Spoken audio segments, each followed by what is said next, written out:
네, 안녕하세요. 안녕하십니까. 서울 부부교회 박준영입니다. 지난 시간에 이어서 그 중세에 관한 말씀을 조금 더 드리면서 나머지 부분의 말씀을 드리겠습니다. 14절, 15절 중요한 말씀을 채 생을 못했는데요. 중세에 관련해서 14절, 15절 모세가 광야에서 뱀을 든 것 같이 인자도 들려 하리니 이는 저를 믿는 자마다 영생을 얻게 하려 하심이니라. 굉장히 놀라운 말씀이죠. 다시 한번 읽어볼게요. 모세가 광야에서 뱀을 든 것 같이 인자도 들려 하리니. 이스라엘 백성들이 하나님 원망하는 범죄를 해서 하나님 불병을 보내서 벌을 내리신 때가 있었어요.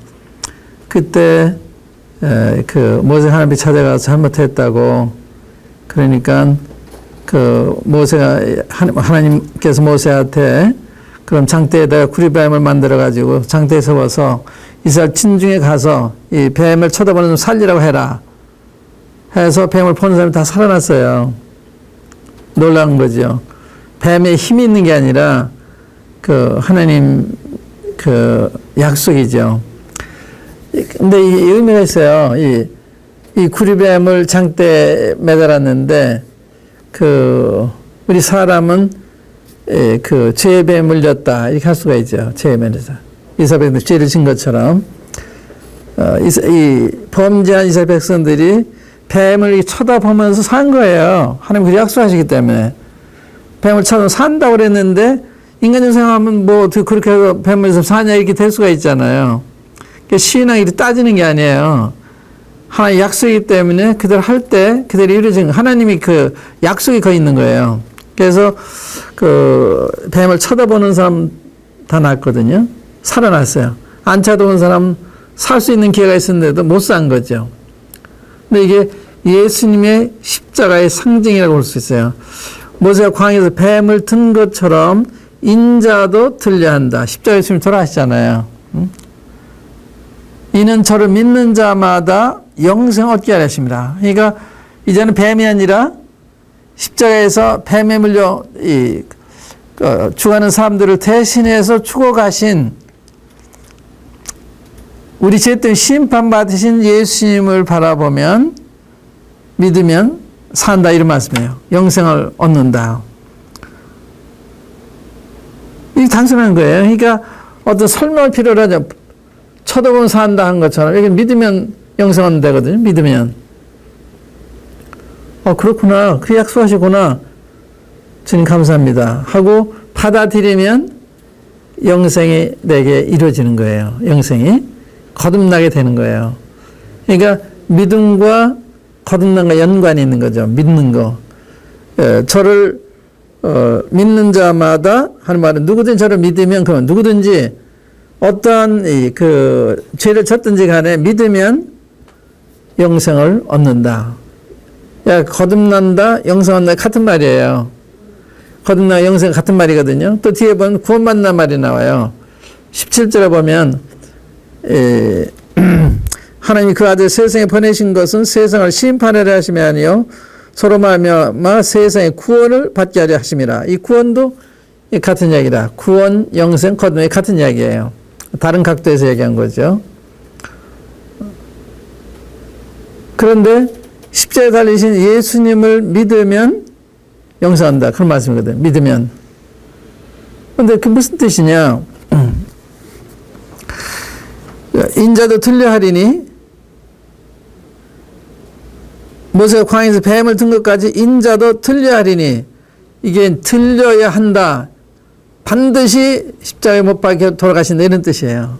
아까 내가 거듭나야 하겠다 하는 말이 기억이죠. 거듭나지면 안 된다 이 말이죠. 거듭나야만 하나님 나라에 들어가는 것처럼 예수 십자가에 달리시는 것은 필연적이에요. 우리가 구원받으려면, 우리가 거듭나려면, 영생 얻으려면 누군가가 우리를 대신해서 죄값을 받아줘야 되거든요. 예수님이 우리의 죄값으로 대신 달리신 거예요. 죄는 내가 졌는데 벌은 예수님이 받아주신 거죠. 그러니까 내가 벌 받을 필요가 없게 되는 거예요. 그렇잖아요. 내가 죄를 졌는데, 예를 들어서 이 죄를 벌금으로 생각할 때, 내가 벌금이 나왔는데, 1000만 벌금 나왔다. 도저히 갚을 길이 없어서 다른 사람이 1000만을 갚아줬다 하면 그 벌금이 없어진 거예요. 그렇잖아요. 이 십자가에서 내가 진 죄에 대한 벌을 대신 받으셨기 때문에 난 벌 받을 게 없어졌죠. 내 죄 때문에 받으신 거예요. 대신 받아줬기 때문에 나는 이제 내가 지은 죄에 대한 형벌에서 벗어나는 거죠. 그 기쁜 소식이라, 복음, 기쁜 소식. 뭐 기쁜 소식? 빚 있는 사람한테 당신 빚이 다 탕감이 됐습니다. 또 이 죄수한테 대통령이 특별 사면을 했습니다. 이 기쁜 소식이죠. 특별 사면을 했습니다. 예수님이 십자가에서 당신 죄 때문에 대신 사형을 당해 주셨습니다. 이 기쁜 소식이죠. 그럼 난 안 죽어도 되겠네. 난 심판 받지 않아도 되겠네. 이렇게 되는 거 아니에요. 이걸 바로 알아들으시면. 왜 인자가 틀려야 되느냐? 내가 거듭나야 되기 때문에. 인자가 틀리셔야만 내 생명을 얻는 거예요. 내가 죄값으로부터 모면을 당하는 거죠. 내가 지은 죄에 대해서 벌을 받아야 되는데 그 벌을 대신 받아줬기 때문에. 예를 들면 그 칼기 폭파범 그 여자 이름 뭐죠? 김현희. 그 사형 선고 받았죠. 근데 김영삼 대통령이 특별 사면했잖아요. 그 살아났잖아요. 포로는 죽어야 되는데 대통령이 특별 사면했어요. 이건 대통령이 권위로 했는데 하나님은 권위로 한 게 아니라 죄값을 누군가 받아야 되니까 당신의 아들을 보내서 내가 받아야 벌을 그 아들이 내리신 거예요. 나 살려주시기 위해서.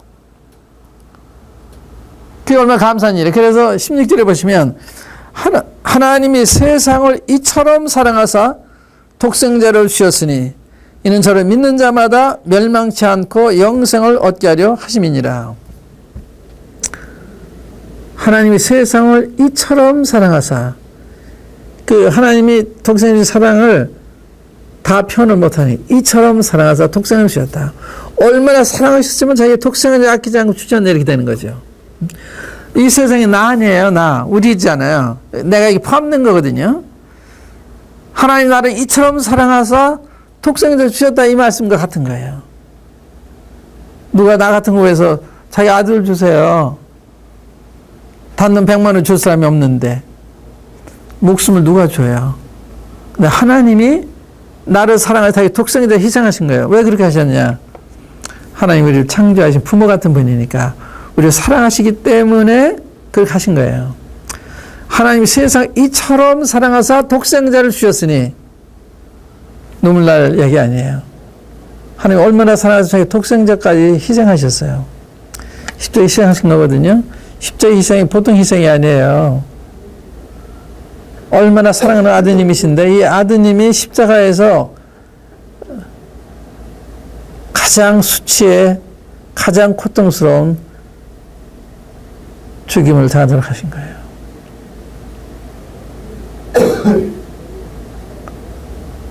십자가의 이 고통은 우리 인간이 다 모르죠. 육체의 고통은 우리 육체 고통만 생각하지만 주님이 아버지로부터 외면당하는, 버림당하는, 이거는 감당하기 어려운 것이었을 거예요. 그래서 6시간 십자가에 달리셨는데 첫 3시간은 주님 많이 말씀하셨어요. 마지막 3시간 동안은 온 누리가 캄캄해졌어요. 하나님도 고개를 돌리신 거예요. 그 마지막 3시간 동안 고통이 얼마나 하셨을까? 주님 그걸 두려워하셨어요. 그래서 십자가 못 박히고 오셨는데도 십자가 가까이 왔을 때 아버지요, 이 자녀에게서 면하게 해주세요. 그런 내 뜻대로 마음에서 아버지 뜻대로 하세요. 그렇잖아요. 이 면하게 해달라고. 할 수 있어서 이 자녀에게 지나게 해달라고 그렇게 어려운 죽음을 당하신 거예요. 죄값이 그런 무서운 거거든요. 사람들은 뭐 지옥 가면 가지는데 그런 얘기 함부로 하는 거 아니에요. 지옥이 얼마나 무서운 것인데요. 많은 사람은 그거 몰라요. 그 죄값이 무서운 것을 우리가 구약에 보면요. 하나님이 공의가 나타날 때는요. 굉장히 무서워요. 이스라엘 민족을 지금 심판하실 때요. 양식을 안 주셔가지고 주니까 어머니가 자기 배에서 난 아들을 잡아먹어요. 비참하죠. 너무 배고파가지고. 북한에서도 먹을 것이 없어서 사람 잡아먹는다 그러잖아요. 뿐만 아니고 그 유태인님 하나 때문에 재산도 압수당하고 가스로 끌려가서 거기서 이 집단 살해를 당하고 무섭죠. 괜히 무서워요.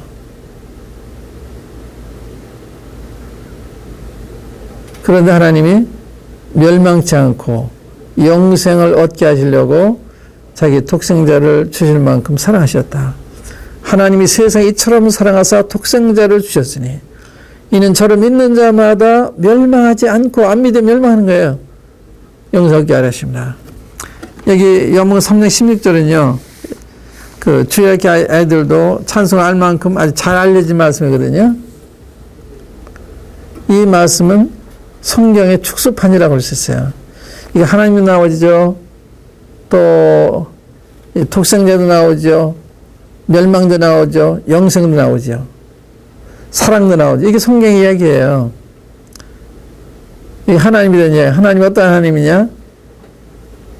나 같은 죄인을 사랑하신 하나님. 하나님 세상에 이처럼 사랑하사 자기 아들 아끼지 않고 주신 분. 우리 구약에 보면 아브라함한테 내 사랑하는 독자를 나한테 그 번제를 바쳐라. 하나님 아브라함을 시험하시기 위해서 그렇게 하신 적이 있어요. 아브라함이 100세 얻은 아들이거든요. 이 아들을 나한테 바칠 수 없나 있나 없나를 시험하셨어요. 그러니까 아브라함이 가장 소중히 여기는 것보다 하나님 자기를 더 사랑하는지 그걸 시험하신 거예요. 그래서 내 아들 독자를 내가 지산 땅으로 가서 나한테 번제를 드려라. 그런데요, 아브라함이 순종해요. 어떻게 순종하는가 하면 믿음으로. 그 아들 이삭을 통해서 하나님 약속이 이어져 가야 돼요. 약속이 이루어지는데 약속이 당긴 아들인데도 하나님 죽여도 살리신다. 믿고 있는 거예요. 이건 살아야 되니까. 죽인다고 해도 살리실 거다. 그 믿음을 가지고 그 아들을 데리고 이 짐승에다가 그 장작을 메우고 이래서 가요. 사흘길을 가요. 사흘길을 가서 하늘 지시한 그 산에서 단을 쌓고요. 돌로 단을 쌓고 그에다 장작을 넣고 아들을 꼭꼭 묶어서 올려놓고서 칼을 집어서 잡으려고 그럴 때 하나님의 천사가 칼을 멈추라고 그래요. 그리고 말씀하시고 내가 내 사랑하는 아들을 아끼지 아니하였은즉 내가 나를 사랑하는지 내가 알겠다. 나를 경외하는지 내가 알겠다. 그렇게 하셨어요. 그러니까 하나님은 아브라함의 독자를 아껴주셨는데 하나님이 자기 아들을 아끼지 않으셨어요. 하나님의 사랑을 측량할 수가 없어요. 자기 아들 희생하셨는데 누구를 희생하셨냐? 이게 이제 로마서에 보면 이런 표현이 있어요. 한번 로마서 5장 찾아보실까요? 로마서 5장에 보면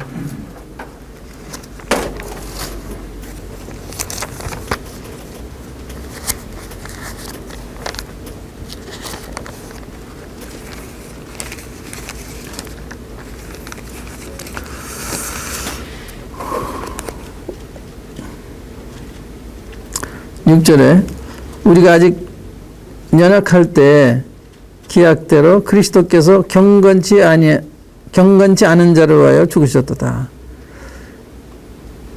누구를 위해 죽으셨다고? 경건치 않은 자, 경건한 자, 착한 사람이 아니 경건치 않은 자를 위해 죽으셨도다.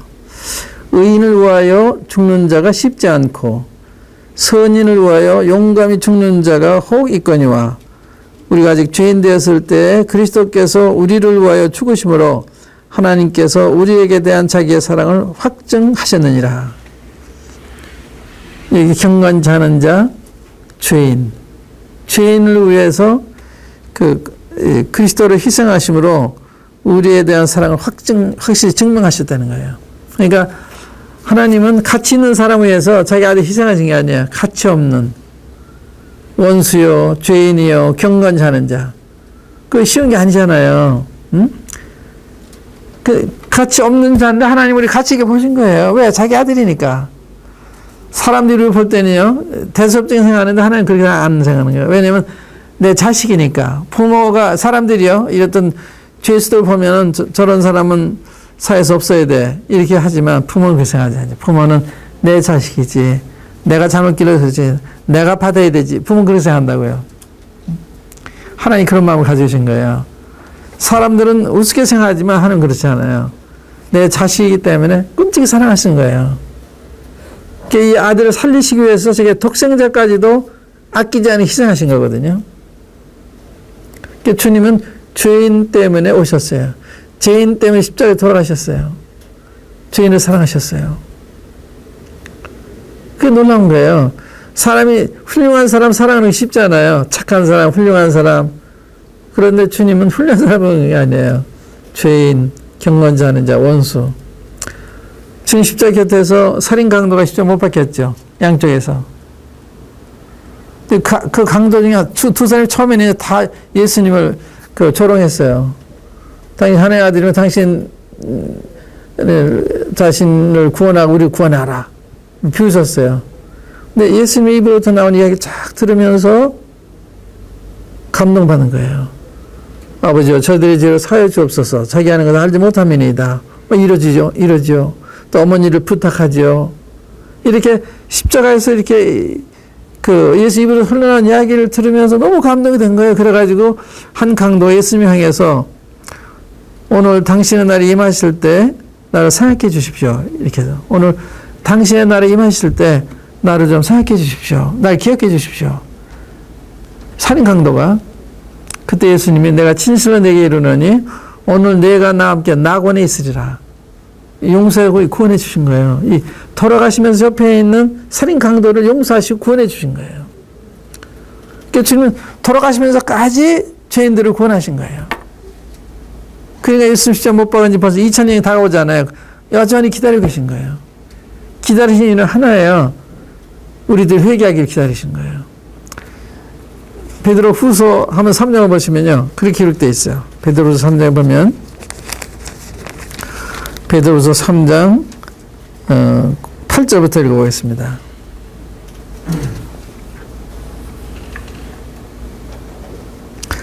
사랑하는 자들아 주께는 하루가 천년 같고 천년이 하루 같으니 한 가지를 잊지 말라. 하루가 천년 같고 천년이 하루 같으니 한 가지 잊지 말라. 주의 약속은 어떤 이에 더디다고 생각하는 것 같이 더딘 것이 아니라 오직 너희를 대하여 오래 참으사 아무도 멸망치 않고 다 회개하기에 이르기를 원하시니라. 예수님이 이렇게 우리 살려준 유일한 이유는요. 회개할 때를 기다리시는 거예요. 회개할 때를. 회개가 돌아올 때 베드로후서 3장 8절 9절입니다. 베드로후서 3장 8절 9절 페이지는 386페이지 다시 한번 읽을게요. 사랑하는 자들아 주께는 하루가 천년 같고 천년이 하루 같으니 한 가지를 잊지 말라. 주님은 이게 천년을 지루하게 생각하지 하루처럼 이렇게 기다리시는 거예요. 주의 약속은 어떤 이에 더디다고 생각하는 것이 더딘 것이 아니다.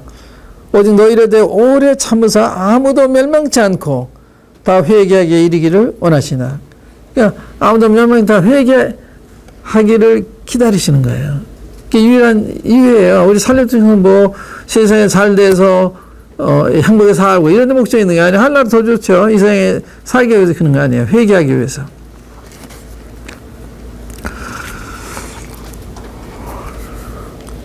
하나님이 세상을 이처럼 사랑하사 독생자를 주셨으니 이는 저를 믿는 자마다 멸망치 않고 영생을 얻게 하려 하심이니라. 이 믿는 게 여러 가지로 표현될 수가 있어요.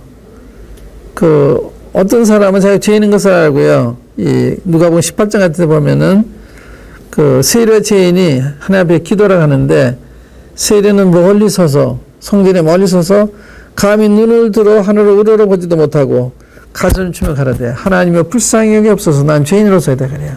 그때 구원해 주세요. 응?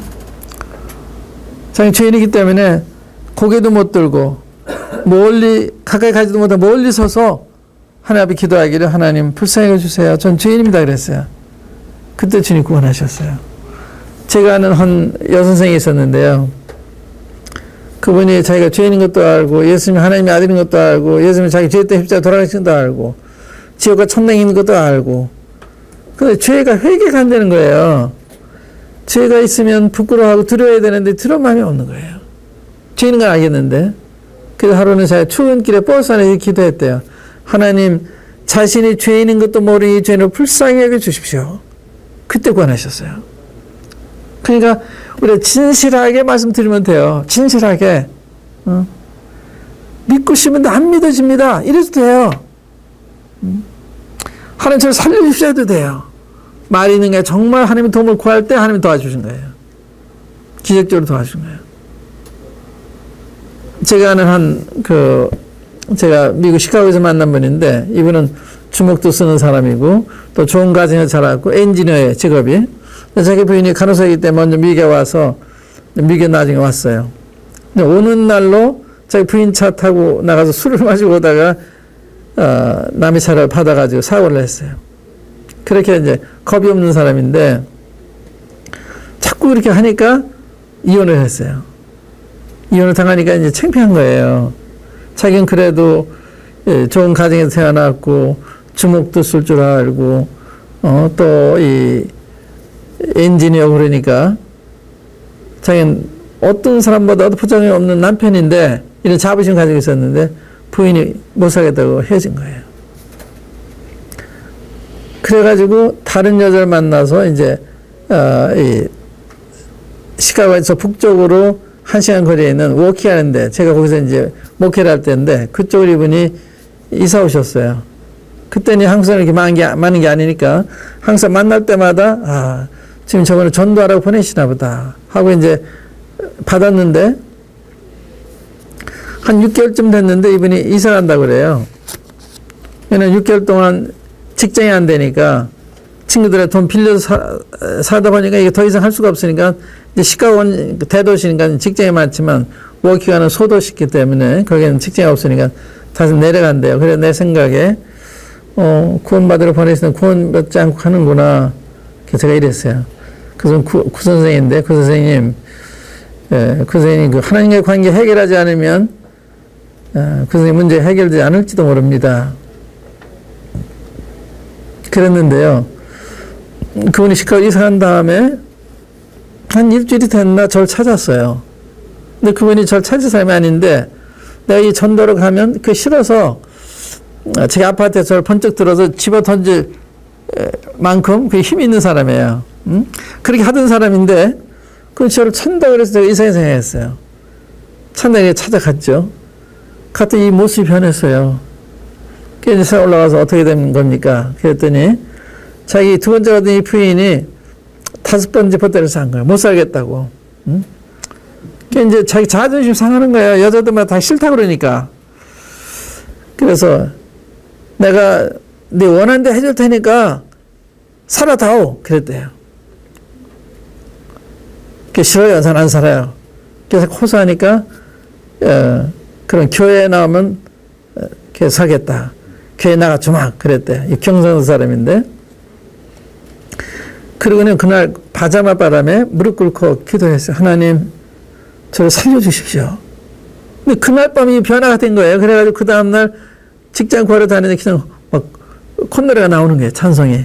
너무 즐거워서. 그 직장 금방 다 되는 거예요. 자기도 되고 부인도 되고. 그래서 그분이 직장에 나가서 주급탄 것을 그 헌금으로 제가 있는 교회로 보내왔어요. 그럴 정도 변했거든요. 그게 진지하게 하나님 좀 살려주십시오 했을 때 주님이 그걸 구원해 주신 거예요. 그러니까 우리 진실함이 필요한 거예요. 진실의 외침이 이 구원을 가져오는 거예요. 영생을 가져오는 거예요. 중생할 수 있게 해주는 거예요. 이게 너희들 얼마나 진실해요. 진작에 찾으니까 거듭나게 하시거든요. 그게 필요한 거예요. 이게 뭐 이론을 많이 알고 그래 되는 거 아니에요. 정말 도움이 필요해서 하나님을 의지할 때 되는 거거든요. 믿음이 그런 거예요. 또 한 개 이제 보여드릴게요. 마태복음 15장 한번 열어보세요. 믿음이 뭔가 하는 거 이제 알 수가 있는데, 마태복음 15장이에요.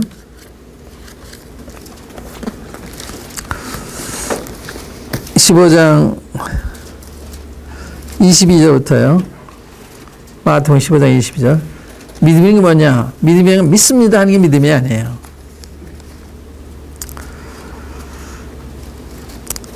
마태복음 15장 22절. 가난한 여자 하나가 그 지경에서 나와서 소리질러 가로되 주 다윗의 자손이여 나를 불쌍히 여기소서. 내 딸이 흉악히 귀신 들렸나이다. 딸이 귀신 들려서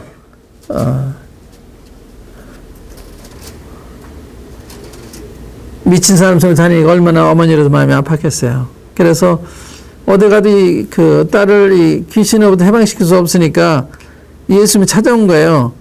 소리질러 가로되 주 다윗의 자손이여 나를 불쌍히 여기소서.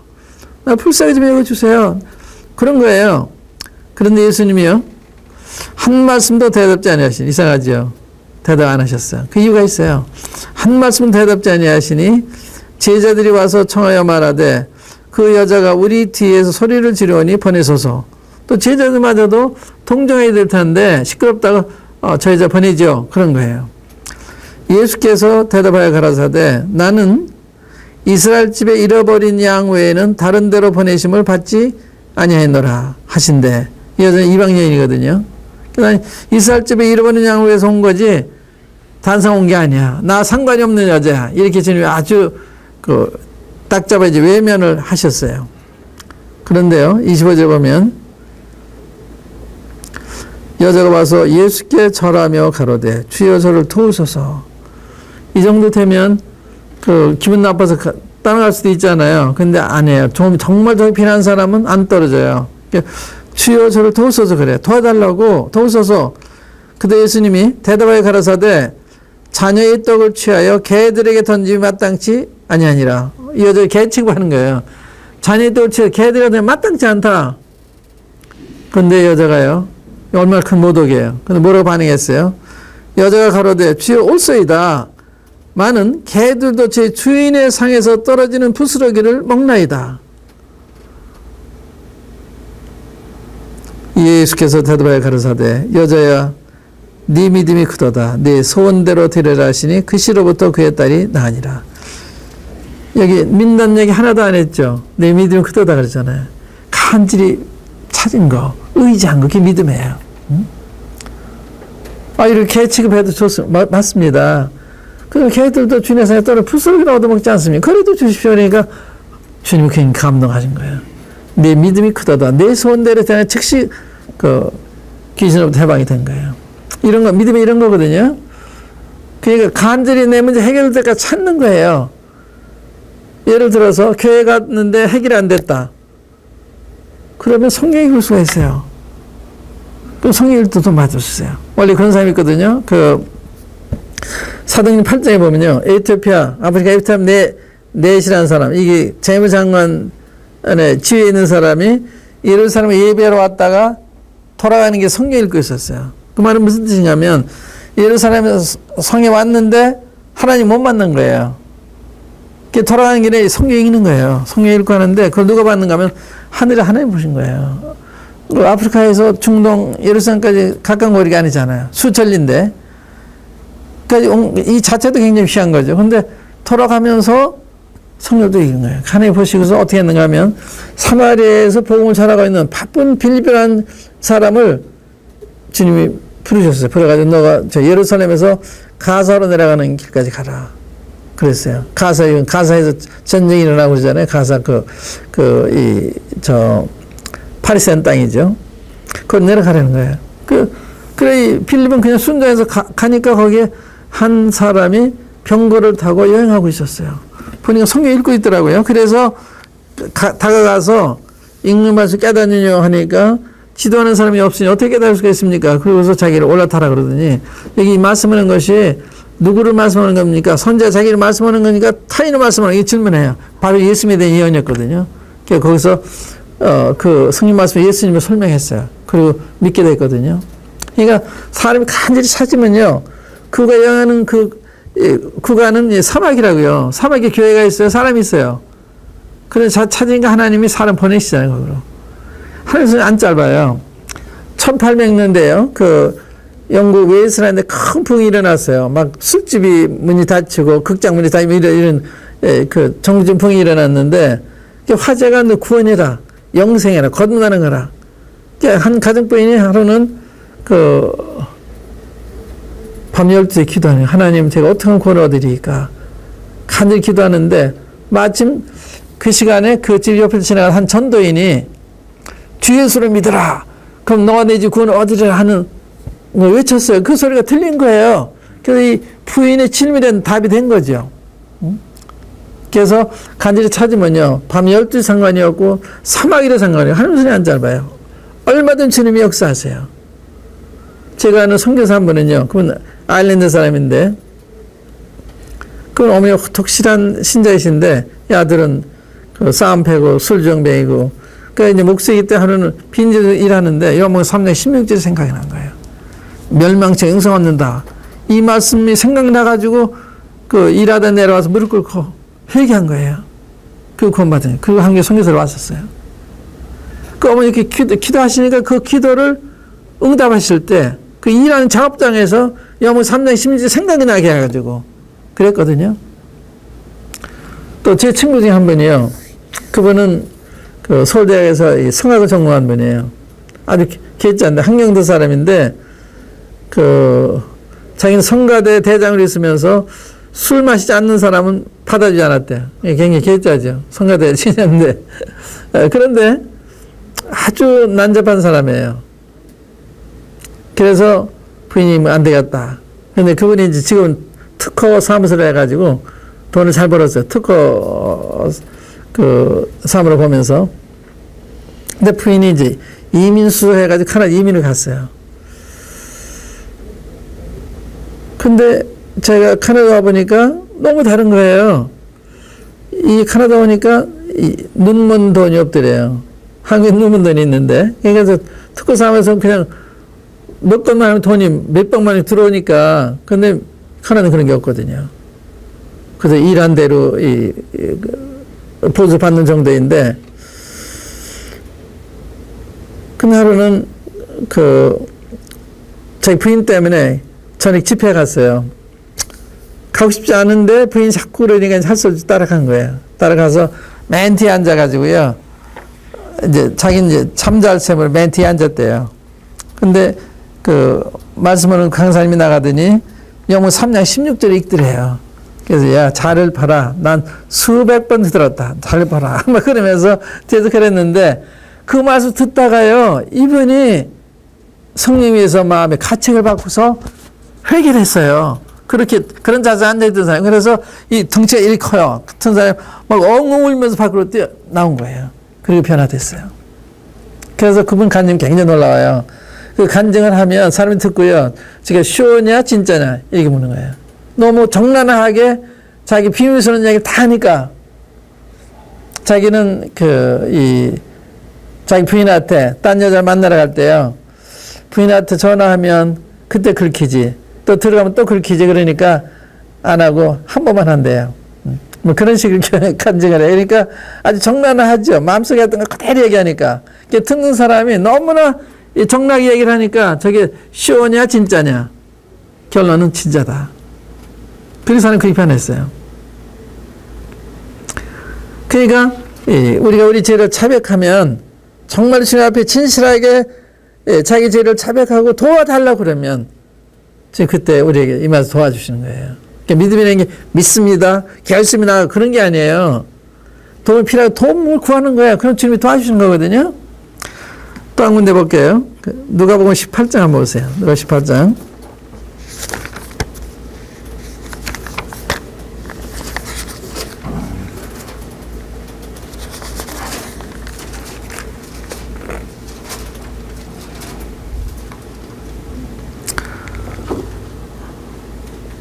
(35절) 이하로요. 누가복음 18장 35절. 잘 보세요. 이게 참 놀라워요. 이런 걸 잘 보시면 그 지혜가 생기죠. 여리고에 가까이 오실 때 한 소경이 길가에 앉아 구걸하다가, 여리고는 세계에서 가장 오래된 동네래요. 굉장히 오래된 동네인데 여러 개 가까이 오실 때 한 소경이 길가에 앉아 구걸하다가 무리의 진함을 듣고 군중들이 지나가는 소리 듣고 이 무슨 일이냐고 물은데 저희가 나사렛 예수께서 지나신다 하니 소경이 외쳐 가로되 다윗의 손 예수여 나를 불쌍히 여기소서 하거늘. 이 그 소경이니까 얼마나 불쌍한 사람이에요. 그러니까 구걸을 하는 사람이 됐는데 예수님 송의 눈도 떼어주신다더라 이런 얘기를 다 들었나 봐요. 그런데 제가 어떻게 찾아가요? 소경이죠. 돈도 없죠. 근데 마침 자기 앞에 지나간다 그러니까 기가 번쩍 뜨여서 외친 거예요. 다윗의 아들이 나를 불쌍히 여기소서 그런 거예요. 정말 여러분 영적 소경을 생각하면 다른 사람 다 성경을 깨닫고 좋아하는데 난 이게 안 깨달아지나? 이게 속일 수가 있어요. 남은 보는데 난 못 보거든요. 영적인 속일 수가 있어요. 그걸 깨닫고서 정말 주님 앞에 나와서 날 불쌍히 해달라. 왜 다른 사람 아는 나는 안 됩니까? 그럴 때 주님 도우시는 거죠. 근데 이게 그랬을 때 앞서가는 자들이 뭐라 그래요?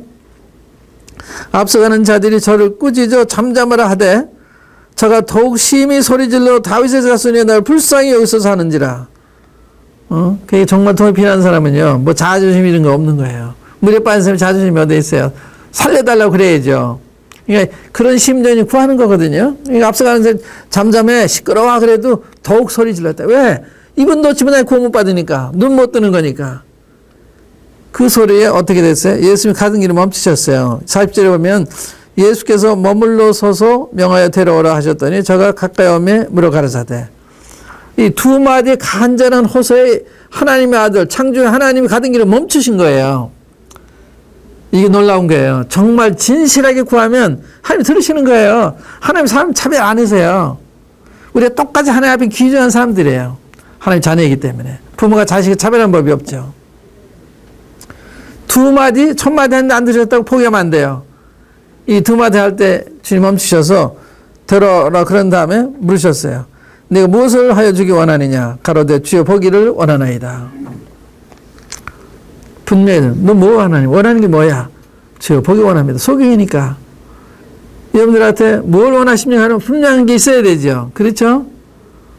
저도 저런 사람들처럼 영안이 뛰어서 성령을 보기 원합니다. 한다든지 나도 영생 얻기 원한다든지 거듭나기 원한다든지 이 생활에서 해방되기를 바란다든지 여러분 원하는 게 있을 거예요. 그 말씀드리면 돼요. 주님이 다 아세요. 믿고 사는지 안 믿어집니다. 도와주세요. 나도 믿어지게 해주세요. 그럼 도와주신 거예요. 그런데 보세요. 내가 무엇을 해주기 원하느냐 하니까 가르쳐 주여 보기를 원하나이다. 예수께서 저에게 이르시되 보아라 내 믿음이 너를 구원하였느니라 하시며 곧 보게 되어 하나님께 영광을 돌리며 예수를 쫓으니 백성이 다 이를 보고 하나님을 찬양하니라. 여기 예수님께서 보아라 내 믿음이 너를 구원하였느니라. 믿는단 말을 한마디도 안 했잖아요. 날 불쌍히 해달라면 두 마디만 했어요. 근데 보아라 그랬어요. 내 믿음이 너를 구원하였느니라 하시며 곧 보게 됐다. 주님이 보아라는 명령에 눈이 뜨인 거예요. 그러니까 빛이 있으라니 빛 생겼잖아요. 주님 말씀이 떨어져야 기적이 일어나는 거예요. 보아라. 이게 곧 보게 됐잖아요. 문둥병자한테 깨끗한 받으라니 즉시 깨끗해지는 거예요. 중비병자한테 내 자리 들고 걸어가는 거예요. 그게 하나님의 능력입니다. 하나님의 권세예요. 사람으로 할 수 없는 일이죠. 불가능한 거죠. 하나님 우리 같은 분이 아니죠. 이 우주를 만드신 분인데 우리를 조직하신 분이신데 이분이 못하신 것에 대해서 전능하신 분이에요. 그렇게 형편없던 분들이 변화가 되어 훌륭한 주의 종된 사람들이 많아요. 형편없던 분들이 유명한 주의 종이 되는 거예요. 여러분들이 소망이 있죠. 하나님 사람을 차별하지 않으시니까 정말 주님을 잘 찾으시고 진실 주님을 따라가면요. 주님이 때가 되면 높이 쳐서 사용하시는 거예요. 보아라 내 믿음이 너를 구원하느니라 하시며 곧 보게 되어 하나님께 영광을 돌리며 예수를 쫓으니 백성이 다 이를 보고 하나님을 찬양하니라. 놀랍죠? 이러한 기적이 누구에게나 주님을 의지하는 자에게 일어나는 것입니다. 거듭날 수 있고 영생 얻게 되고 새 사람이 되는 거예요. 나도 이상할 정도로 놀라운 사람이 되는 거예요. 나도 모르는 평안이 나를 휩싸는 거예요. 제가 그런 경험을 했습니다. 50여 년 동안 이 길을 걸으면서 저는 한 번도 후회한 적이 없어요. 예수님 찾아보세요. 뭐 정말 읽으세요. 기도하면 읽으시면 예수님 만나시게 돼요. 감사합니다.